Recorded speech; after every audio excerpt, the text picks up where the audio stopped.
So here we have the Nissan Qashqai Tecna on a 68 plate.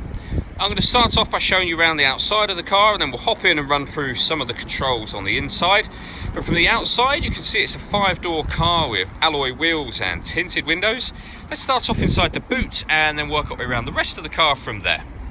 So as we approach the boot, you'll see we have reversing sensors. This car's also got a 360 parking camera, plenty of boot space as well, along with that 60/40 split folding rear seat. And both of these two tray sections are removable to give you even more boot space should you need it. Okay, so we're just going to work our way back round to the front of the car, and then we'll hop in and run through some controls on the inside. But now that we've gone a full circle of the car, you can see it's in excellent condition the whole way round. Just briefly before we climb in, I think it's well worth seeing the interior from this exterior point of view. There's plenty to run through on the dashboard, so let's hop in and we'll do that right now. Okay, now that we're inside the car, we're going to start with the dials. On the left-hand side, we have the rev counter, and on the right-hand side, the speedometer and fuel gauge.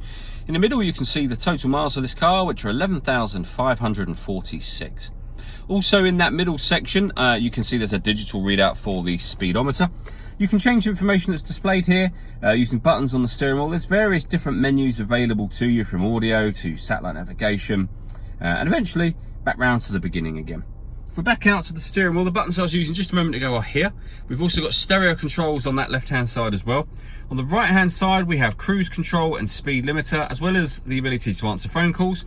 We've also got voice activation for the phone as well.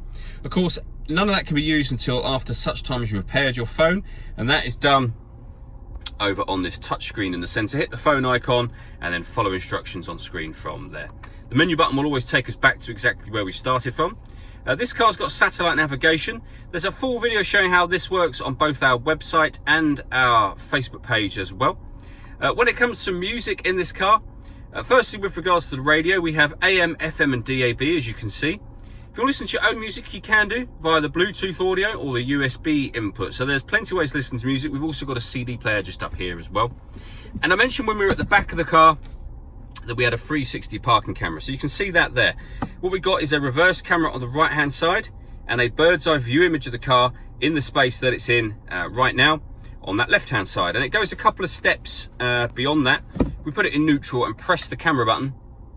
We can have a front facing camera and the bird's eye view, or a front facing camera and the front passenger side wheel, the near side wheel as well. This car is also able to park itself, so it can parallel park or it can bay park, and it will do that for you.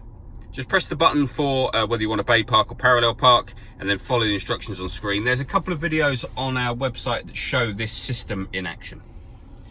Working our way down, we have the dual zone climate control, so you can adjust the passenger and driver temperatures, the fan speed up and of course down. From here you can determine where you'd like the air to be distributed. Once you're happy with all of those settings, that button turns the air conditioning on, or you can hit auto, and that will now maintain these temperatures by taking full control of the fan speed just there. You can override that simply by readjusting the fans. We've got a heated rear screen and a proper heated front screen as well. A 12-volt charging socket, as well as electronic handbrake with auto hold function. We have a 6-speed manual gearbox and driver and passenger heated seats. The last thing I wanted to talk about is the panoramic glass roof on this car. You can see the sun blind for it is closed at the moment. If we press the button up there, that will now open all the way to the back of the rear seats, and as you'll see, that lets in a huge amount of extra light. All that leaves me to say is thank you for taking the time to watch this video. If you'd like to come and see the car in person and have a test drive, please feel free to call any of our MJA sites. We'd love to hear from you soon.